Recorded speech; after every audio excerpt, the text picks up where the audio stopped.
సాయంకాలం వస్తానని తెలియదా నీకు? తెలిసి కళ్ళు ఎత్తుకొచ్చినాయి నీకేమన్నా? నేను ఇవన్నీ క్లీన్ చేసేదాకా ఇక్కడి నుంచి పోను. నాకు రేపు శ్రీరామనవమి చాలా ముఖ్యం. నేను ఇక్కడే ఉంటున్నాను. రేపు ఇక్కడ దేవుడి పని పెట్టుకొని ఊరి పోయేది. ఏ ఊరు పోతున్నావు? ఎంత అసహ్యం. ఇప్పుడు నేను సాయంకాలం వస్తానని తెలియదా నీకు?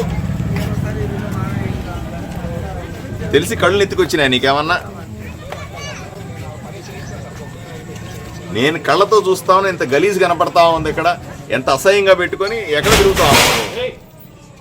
బుద్ధుండక్కర్లా కొంచెం కూడా. దేవుడి పని రేపు ఇంత ఉంది. రేపు ఎన్ని వేల మంది వస్తారు ఇక్కడ. నడిచే దగ్గరంతా అసహ్యంగా పెట్టుకొని ఉన్నారు. నీళ్లు పారుతా ఉన్నాయి. ఎట్లా నడిచిపోతారు?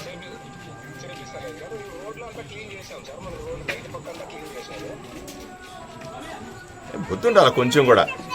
బాధ్యత ఉండక్కర్లా. దేవుడి మీద బాధ్యత ఉండాలా, ప్రజల మీద బాధ్యత ఉండాలా, గౌరవం ఉండాలా. తమాషాలు పడుతున్నారా ఏంది ఇది?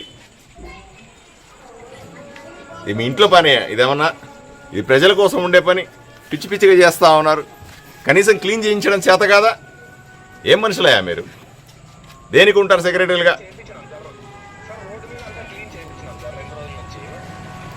అంటే నేను కళ్ళతో చూస్తుంది అబద్ధం అంటావు నువ్వు? మరి నేను ఈరోజు ఇక్కడ విజిట్కి వస్తున్నానని కూడా తెలిసి కూడా నువ్వు ఎందుకు అడగపోతా ఉన్నావు? ఇక్కడ ఉండాలి కదా, బాధ్యత ఉండక్కర్లా. అడిగితే సమాధానం ఎవడు చెప్తారు ఇక్కడ? నీకు 10 సార్లు ఫోన్ చేయాలనా?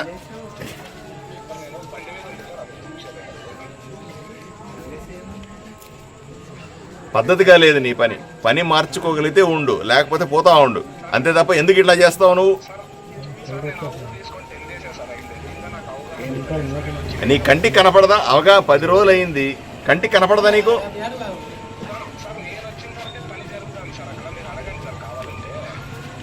గాడుదలు కాస్తున్నట్టున్నారు.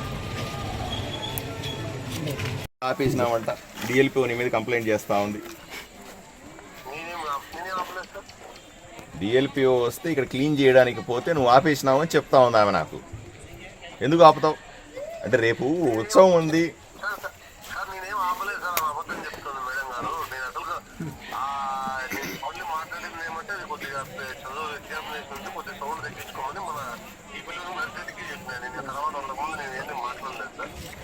ఇంత పోనీ కనీసం మీ స్టేషన్లో మీకు ఇక్కడే తిరుగుతారు కదా, ఇంత అసహ్యంగా కనపడతా ఉంది, ఇంకా దరిద్రంగా ఉంది.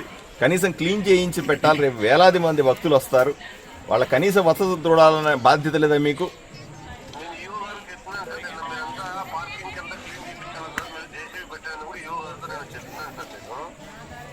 అరే ఊరికే ఆమె నీ మీద నువ్వు ఆయన మీద చెప్పుకుంటా ఉంటారు అంతే. భక్తుల మనోభావాలే మీకు అక్కర్లేదు అంతే కదా.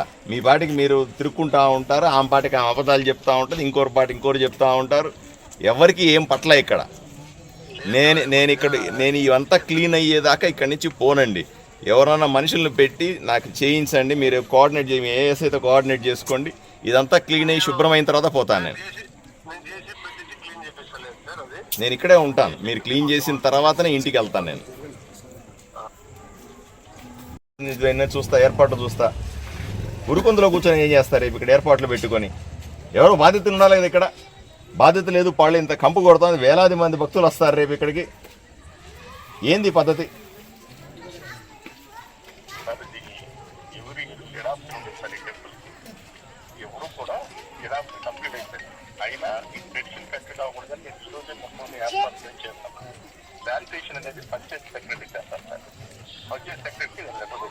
కరెంట్ అనేది ఆదోని ఏజ్లో మాట్లాడుతారు. తప్పనిసరిగా మీరు వచ్చే ముందు కూడా మాట్లాడు. ఆదోని ఎలక్ట్రికల్ ఏజ్లో కొన్ని అంశాలు వెయిట్ చేస్తారు తప్ప శానిటేషన్ చేస్తారు. ఉరుకుంద పంచాయతీ వచ్చేస్తారు. ఆ లోకల్ పీపుల్ కూడా చెప్పాను, అసలు చేస్తున్నారు. బాబు నువ్వు కొంచెం వాళ్ళతో ఇంట్రాక్ట్ అవ్వాలి. ఎవరు ఇక్కడ లోకల్ గా చూస్తుంది?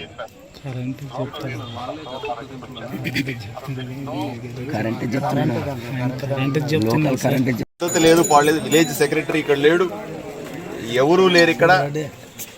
శానిటేషన్ చేసేవాడు లేడు. ఏంది ఇది పద్ధతి? నేను ఇవన్నీ క్లీన్ చేసేదాకా ఇక్కడి నుంచి పోను. నాకు రేపు శ్రీరామనవమి చాలా ముఖ్యం. నేను ఇక్కడే ఉంటాను. ఎవడెవడిని పంపిస్తావో పిలిపించు. అందరూ వచ్చి క్లీన్ చేసిన తర్వాత నేను ఇక్కడి నుంచి కదులుతాను. నేను ఏం మీకు గౌరవం లేదయ్యా, భక్తులంటే గౌరవం లేదు, దేవుడు అంటే గౌరవం లేదు. బెత్తమూలంలో ఏ శ్రీరాముని టెంపుల్ ఏముంటుంది?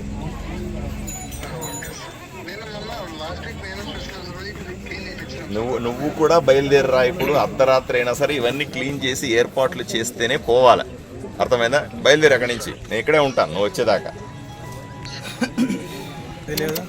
ఈ పెదతమ్మలం టెంపుల్కి వచ్చాను నేను. ఇంత భయంకరంగా ఉందంటే ఇక్కడ ఈ కనీస పారిశుద్ధ్యం లేదు. గుడి చుట్టూ వాళ్ళ స్మెల్ భయంకరంగా వస్తుంది.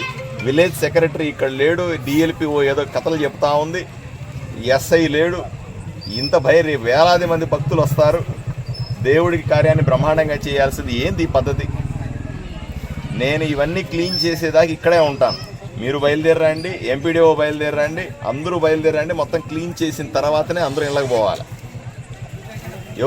ఎవడు లేకపోతే ఎట్లా? వాడు సర్పంచ్ లేడు, సెక్రటరీ లేరు, మీ సచివాలయ సిబ్బంది లేరు, శానిటరీ వర్కర్స్ లేరు.